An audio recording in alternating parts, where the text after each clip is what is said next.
Good morning, everyone. My name is Lali Sharma, and today I'm going to create the assignment 1 of Business Intelligence Analysis class. For this assignment, I'm getting the data from data.world website. I usually get the data from that website because the data there is really meaningful and there is a lot of fields in there. So it's really good data to create the tables and show different things that I want to show. So for this data, I am getting the data so this data set is regarding different industries, their total revenue, total payroll they are giving to their employees, number of establishments all across the world, and number of employees. And as you can see here is that there are all the fields here. And then there are a lot of rows here, like close to 1500 rows. After that, I had to create the pivot table. I don't think I have to show you guys how to create a pivot table, but just to refresh your memories, select the entire table, go like this, and then just go to pivot table and it will create a pivot table for you. Once I did that, it gave me something like this, done with these columns. This just gave me a list of all the columns from the first table, and then I can select any column I want. So I selected these two columns, name of the industries and annual payroll. I was really interested to find out what is the annual payroll that these people are giving. And why I chose the top 10, there are only 10 industries here or so. Why I chose that is because I tried creating the charts using all the industries together, like all the industries that were in the table, like 1500 industries or so, but the chart became really messy, and that is explainable because there were so many rows in it. So then I was just like, okay, why not I just use the top 10 industries, because that data is more meaningful and the chart will be easier to explain. So I just started creating these charts. So first of all, just take a look here. These are the top 10 industries according to revenue, top 10 industries according to number of employees, and top 10 industries according to number of establishments. First one is, like always, is the wholesale trade. I was really interested to find out that the wholesale trade generates the most revenue. Then there is healthcare, because according to me, the thing was manufacturing will be on the top. The people who manufacture stuff will be on the top, then there will be wholesale trading. But it was vice versa, and I'm just like, wow, I was wrong.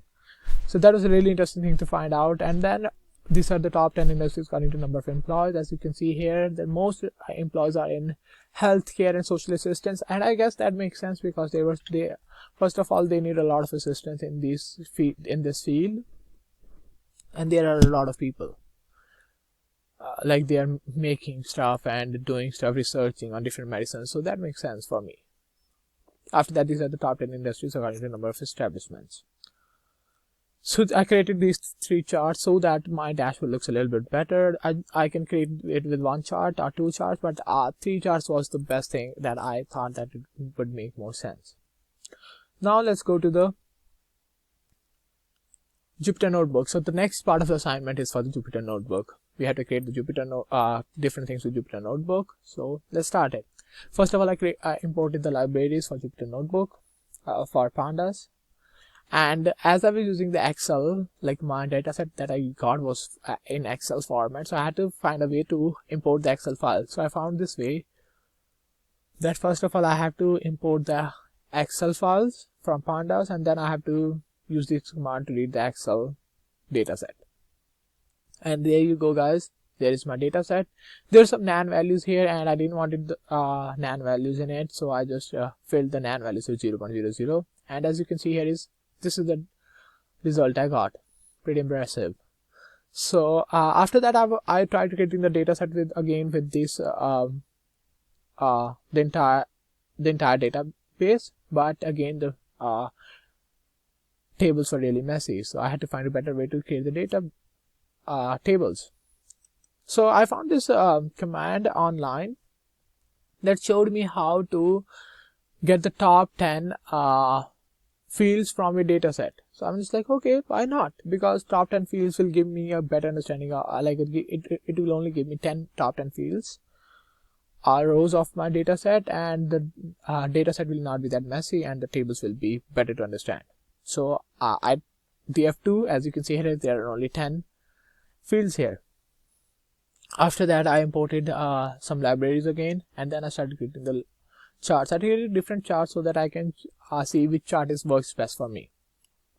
As you can see here, this is the chart I got in terms of annual turnover, and there are X and Y fields have their titles, industry, and annual turnover, so that people know what I'm talking about. And then there is scatter chart. Then I tried going to NumPy. Again, for NumPy I had to import the libraries, and then I made some charts. Then I wanted to create the Pareto chart because Pareto chart was one of the requirements for this assignment. I imported some libraries for Pareto chart because I needed more libraries that I already haven't exported. Then I used this command to create a Pareto chart, and as you can see here, the chart is increasing.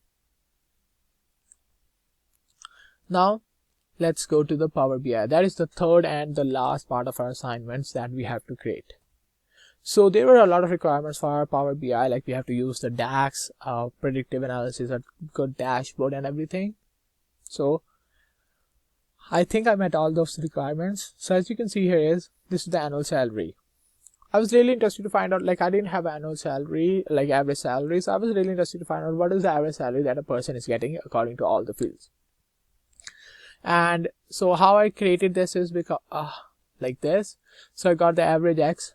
I used the annual payroll and divided it by number of employees, and I got something like this. And this is the annual salary a person is getting. It's in thousands, so I had to multiply this by 1,000. So that is $47,120. So that's the average salary a person is getting in all these fields.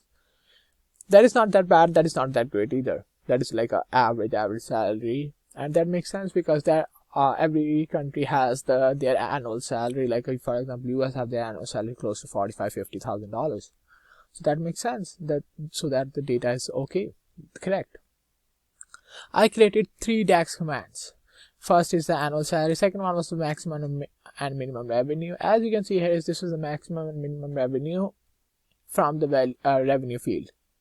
For this, first of all, I will show you the commands, how I created this. Max revenue, simple, and minimum revenue is the same. I just had to choose the field that I want the minimum from. So the maximum revenue is, that number is big. 1, 10, 100, 1000, 10,000, 100,000, million, 10 million, 100 million, 7.9 billion close to was the maximum revenue, and the minimum revenue was $1,087. The difference is huge, but that is understandable. And then I started creating the number of establishments. I used a predictive analysis on this, and I was really shocked to find out that from 2007 to 2012, the number of establishments, instead of increasing, had decreased. I was really shocked because I thought that the number of establishments for different industries are gonna grow because the population is increasing, the demand is increasing for everything, and so the number of establishments have to increase to meet those demands. But the data was contradicting.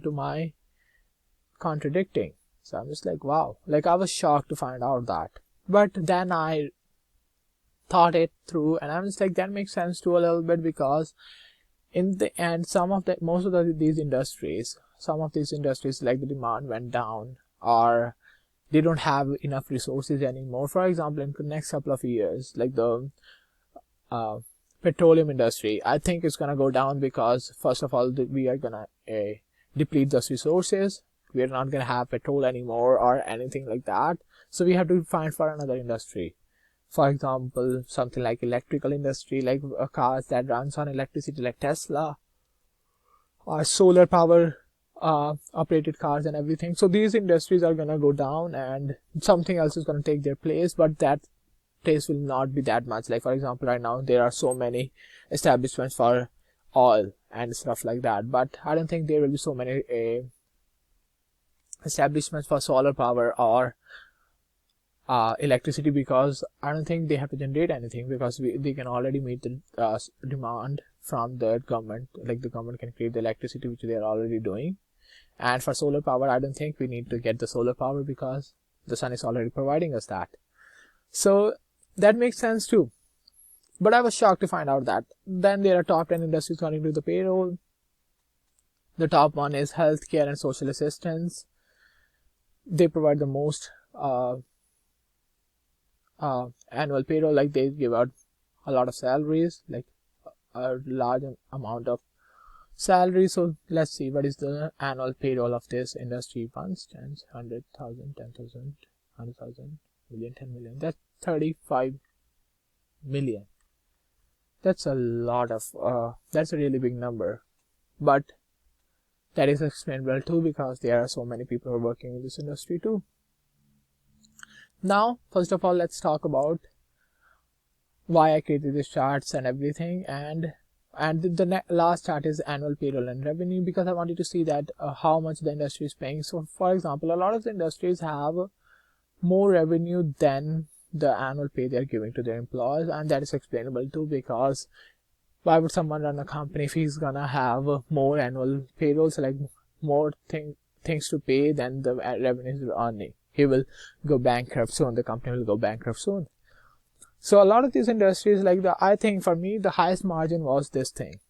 As you can see here, this is the highest margin. In wholesale trading, they give out they earn the most revenue, but they don't give out that much of annual payroll. Like the annual payroll amount is still really huge, but the revenue they're earning is really big too. So let's first of all talk about the chart is interactive.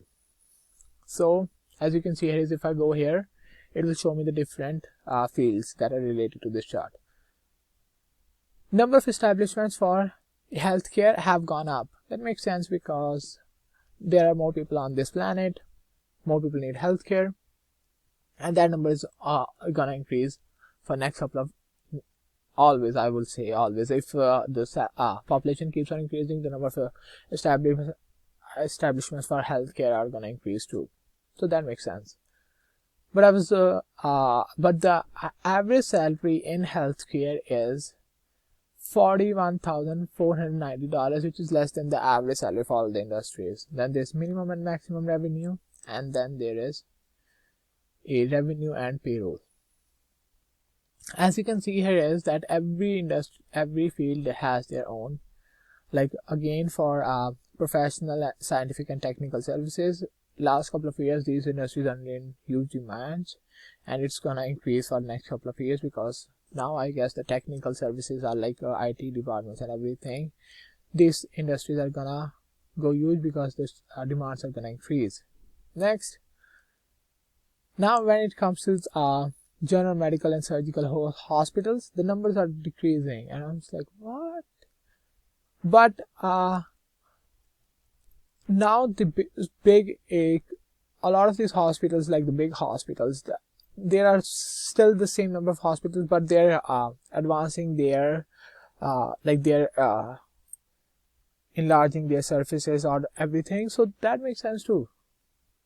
Then there's retail, trade and everything. So as you can see here, you can get the data for everything. Retail trade has really low average income, like that's only $24,240. That's only $2,000 a month. That is a really low income. So from all this data that I gained, in conclusion, I would want to say that according to me, that a lot of these industries that we are seeing today, in future maybe the demand is going to go down, maybe going to go up. That totally depends on the future. But a lot of these industries are making good revenue. A lot of these industries are generating revenues in billions of dollars. A lot of these industries, like big industries, for example, healthcare, trading, wholesale and everything, they are giving good pay. Like some of these industries are giving good pay to their employees. They are employing a lot of people, and so in general I will say that these industries are the backbone of our society, because they are generating money, paying the taxes, employing people, and I hope these industries continue to flourish in the future. Thank you very much and have a good day.